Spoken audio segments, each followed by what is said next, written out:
You don't make up for your sins in the church. You do it in the streets. You do it at home. The rest is bullshit, and you know it. Okay, come on. Okay, come on. Yeah. Hey, ain't no life jacket when you swimming in the deep end. I don't like to keep no friends around me, they like to preach it. I like to keep this cold heart, cause it been feeling like the season. I wake up chasing the bag, I ain't gotta think of a reason. My niggas up, them niggas mad, I tell them fuck em, we eatin'. Tell them bring the steak and lobster when we sit for this meeting. Bitch, I'm there down, hit shit on time, you better watch where you seein'. Organized crime, hit your mind, they can't stop you from bleeding. I'm with the mob, you with the cops, and they can't stop you from speaking. I get a bag in my thoughts, and you can't stop me from thinking. Pull up black truck order for me, I swear my mind, you a demon. Can't push you above that money, hit that road, I swear I've been fiending. I need them hundreds, swear that's all I've been seeing. I miss my brothers. What up, though? That's your boy, DJ Red Pill, back with another episode of What Up, Though Sports. We got it. It's that time, man. It's getting close. Man, the summer's upon us. Training camp is right around the corner. I don't want to wish the summer away, but, you know, here in Detroit, you got 2 seasons, winter and football season. And we get close to football season, man. You know, University of Michigan coming around the corner. Go blue. Michigan State will step on the field and do what they do, which is probably lose. And then we got the Detroit Lions coming up soon. So this is my season off-season review for the Detroit Lions. We've the draft is unfolded. Also, free agency is pretty much complete, other than late season signings or late off-season signings. So, and the schedule's out. We know that we have a 4th place, last place schedule that is very manageable, right?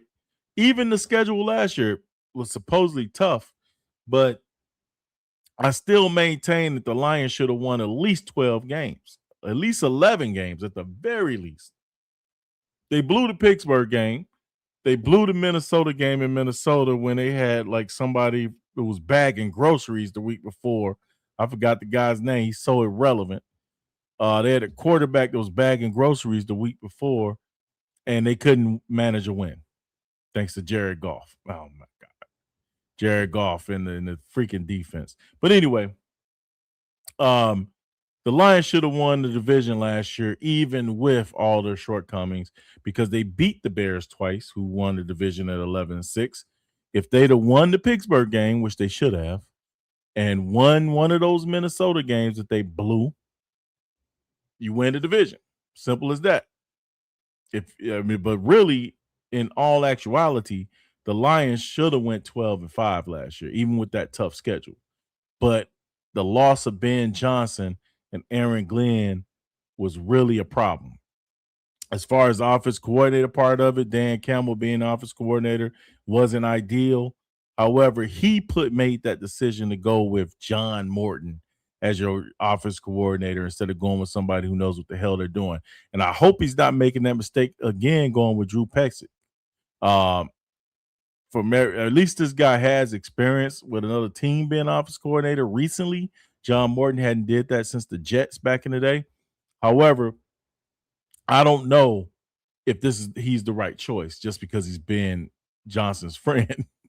Can Ben Johnson come back? Bears, go ahead and fire Ben Johnson. We know he's going to get fired. Go ahead and fire him. Eventually, he can come back to the Lions. We need Ben Johnson back because these other offense coordinators are terrible.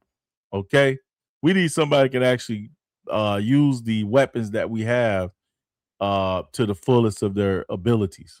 But anyway, off season, I give Brad Holmes has caught a lot of heat. I'm not one of the people giving heat for Brad Holmes.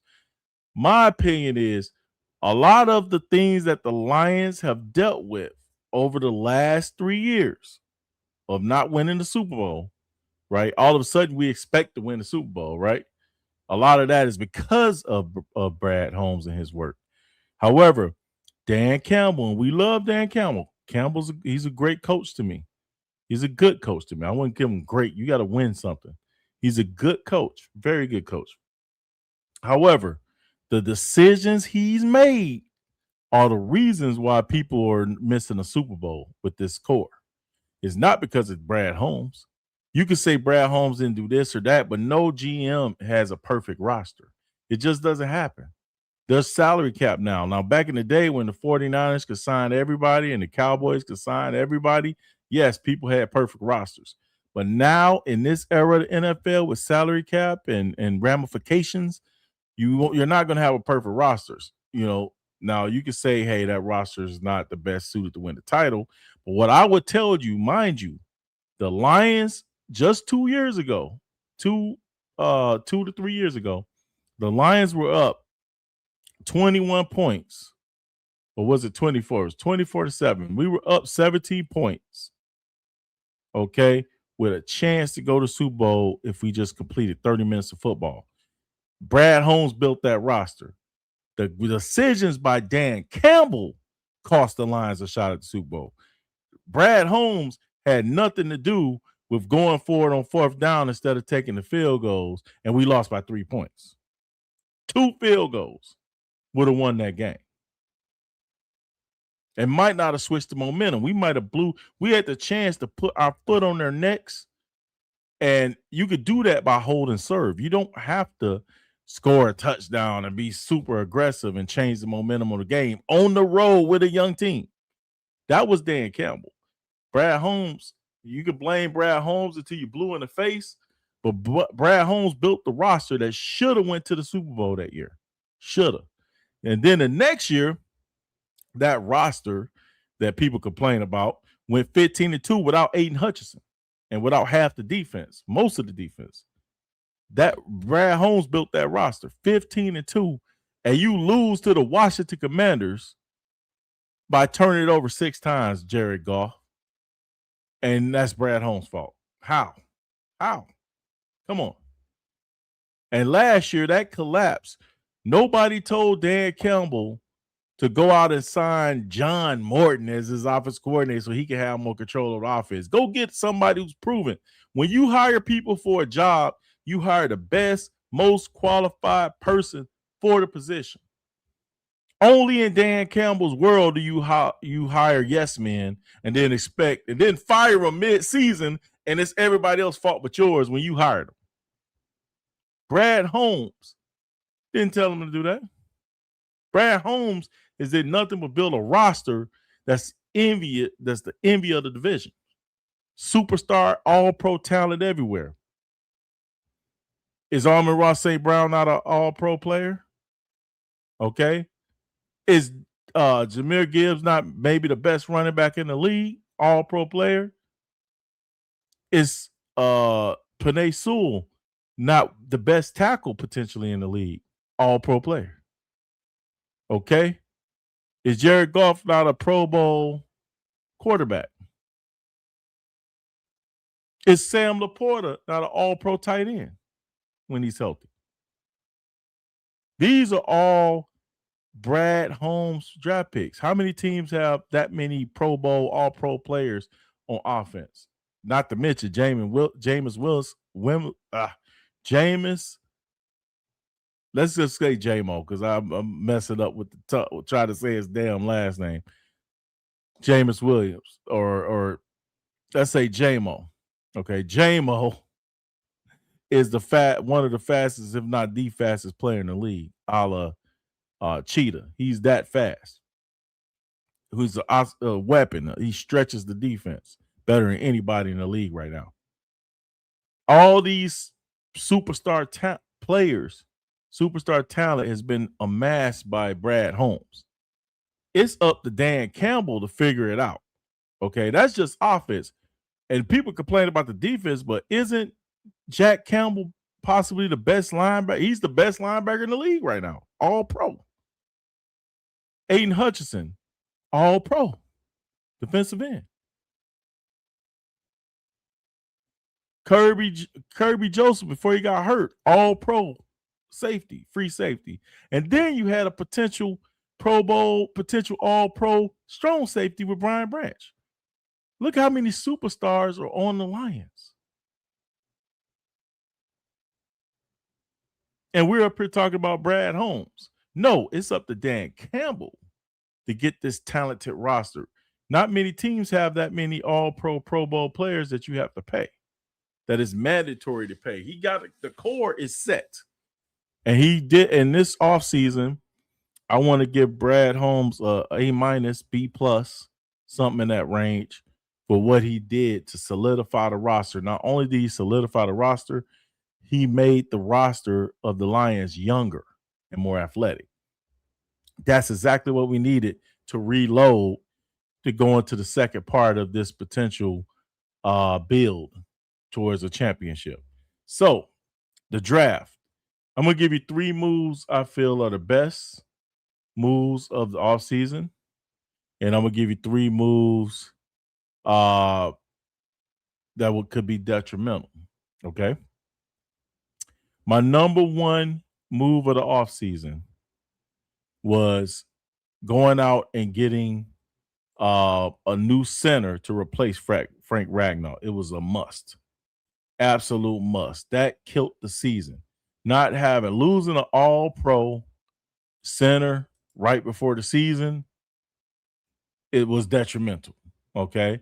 So going out and signing Cade Mays at center from Carolina, that was a great pickup. And he was a virtual bargain compared to what was paid for the top center on the market at the time out of Baltimore.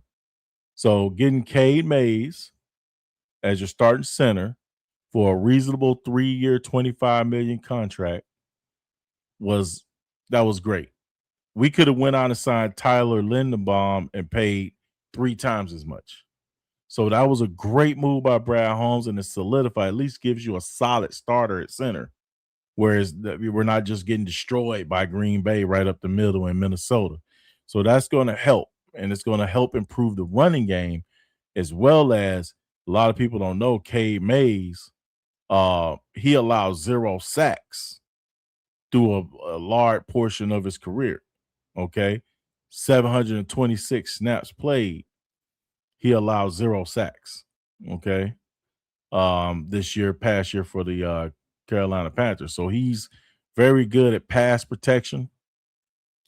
And that's something that, our offensive line coach can work with as far as helping him improve his run production. However, that was a great signing. That's the number 1 move, I believe, to right the ship. Second move, drafting a defensive end to go opposite of Aiden Hutchinson. Okay. The drafting of Derek Moore from Michigan, my favorite college, favorite college football team, of course, Go Blue. Drafting him to come down to Detroit and pair with another fellow Wolverine, another Michigan man, Aiden Hutchinson. That's gonna create. The last time Hutchinson was really in his bag as a pass rusher was when he was at Michigan and he played opposite of Ajabo. Okay. That pairing was a terror to Big Ten schools, right? So now we got Derek Moore. He could take him on his wing, and they're going to be able to, rush the passer together. He's got somebody that he's not only going to vibe with on the football field, but potentially they'll have a friendship and a brotherhood, being that they're both Wolverines. Okay, so that's a good move. That is going to pay dividends. We've been needing that, and that's going to make the whole entire defensive line, I believe, improve, because now you have 2 guys you got to watch on the edge. It's going to help Aleem McNeil. It's going to help Tyleek Williams in the middle.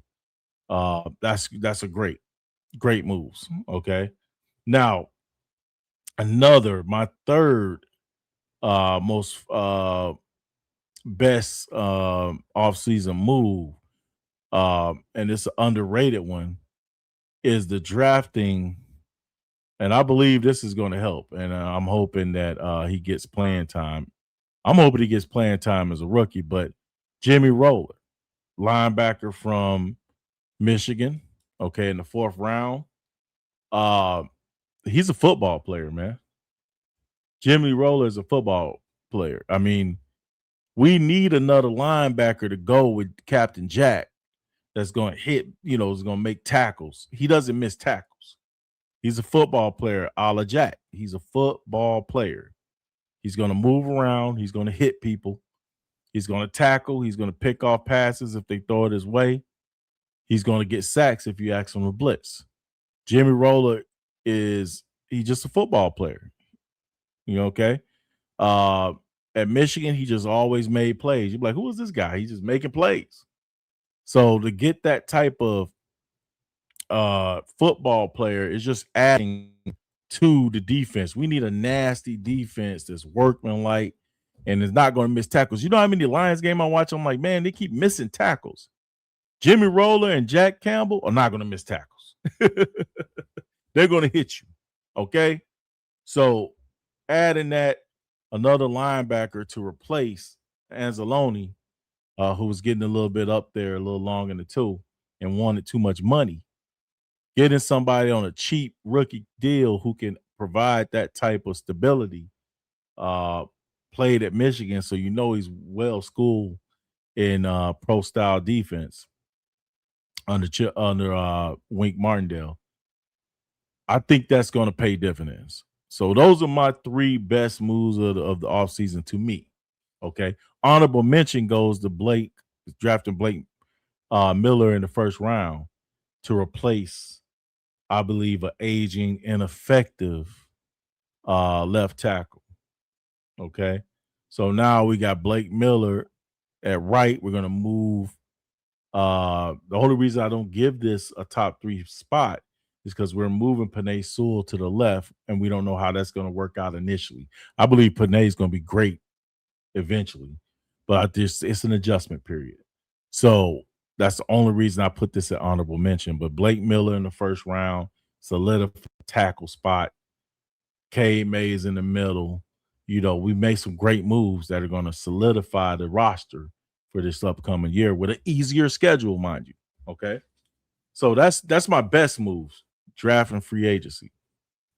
Most of the draft, I love the draft. The free agency was ho-hum, but Cade Mays was a great pickup, and that makes the free agency more solid in my eyes because you got that center. We needed that. We didn't have time to groom a center. We ain't got time for that. We need somebody who knows how to play. We got them, and now we filled in the pieces around that. Okay. Now, as far as the moves that I didn't like, DJ Reader, I do believe we need an upgrade for him. However, I don't see out of the free agents that were signed and the draft picks. I mean, most of the defensive tackle draft picks were made in the 6th and 7th round, and a lot of them are a little undersized, more pass rusher type projects. You don't have that space eater like DJ Reader. I know they're going to use Tyleek Williams in that role next year. However, where's the depth? We let Roy Lopez go to Arizona.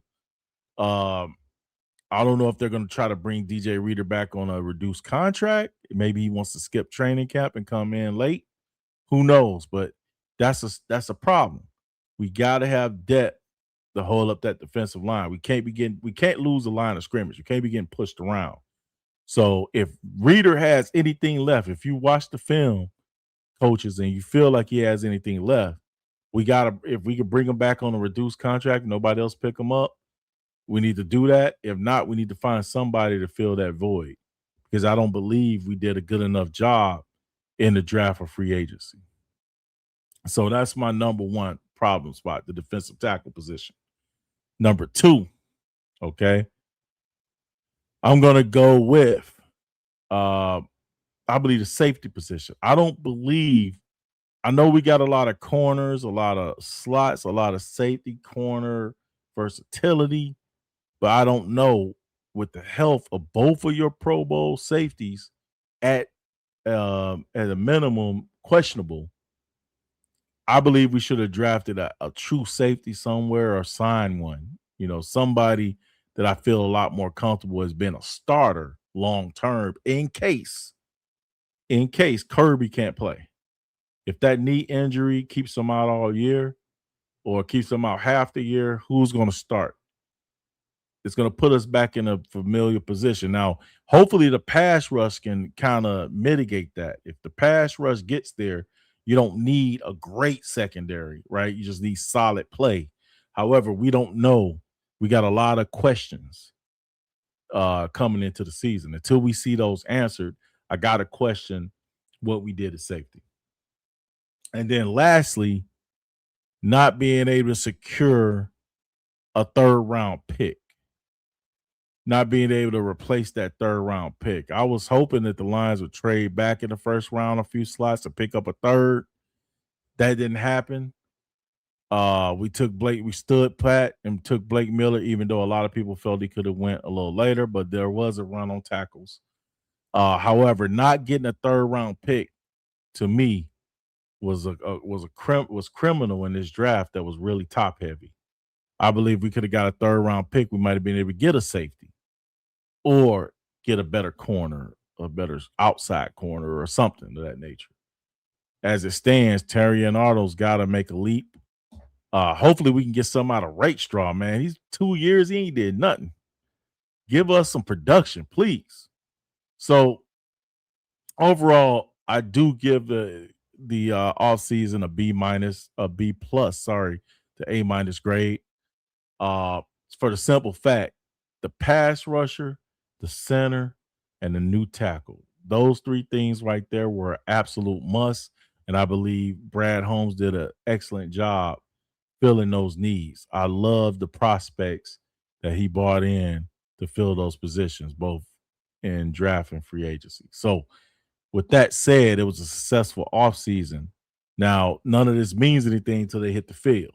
So once they hit the field, we'll see what goes on. It's Go Lions. And, hey, hopefully we could try to make a run at the Super Bowl. It's going to be right in front of us. But anyway, this is DJ Red Pill for Whatupdoe Sports. Go Lions. I don't even know how to try. Me and you, it was magic, but everything is so tragic, and I can't wait to be out of love. I can't wait to be out of love. My white tee supreme, my jeans might be denim. She from overseas, she might be Brazilian. Come and roll with me, just hop on the Sprinter. I take you go see Pacific at the West Virginia. We hit different states, we hit different stages. We not ducking phase, niggas know our faces. Wisdom come with age, money come with patience. That shit also come with risks if you willing to take them. What you gon' do for that bag is you gon' risk your life for it. Is you gon' pop out with that mag and take a nigga life for it? Is that the route you wanna take? Some shit you can't come back from. Is you gon' get rid of that gun? Don't shoot like you never had one. Is you gon' jump into the scams and get on Telegram? Is you gon' try to sell a bag and break the buzz in half? Is you gon' go legit? Is you gon' wave the flag? Sometimes you ain't worried about shit but that little paper tag. My life kinda wicked, ain't no golden ticket. Stay on point, I got a vision, this shit so specific. I got a cousin, bank of blood, a cousin rolling 60. Till I can run for president, I'm not no politician. You never know how we gon' spin, we might come Honda Civic. Don't even matter what it is, just know the windows tinted. I got some youngins ready to do it, they not gon' play with you.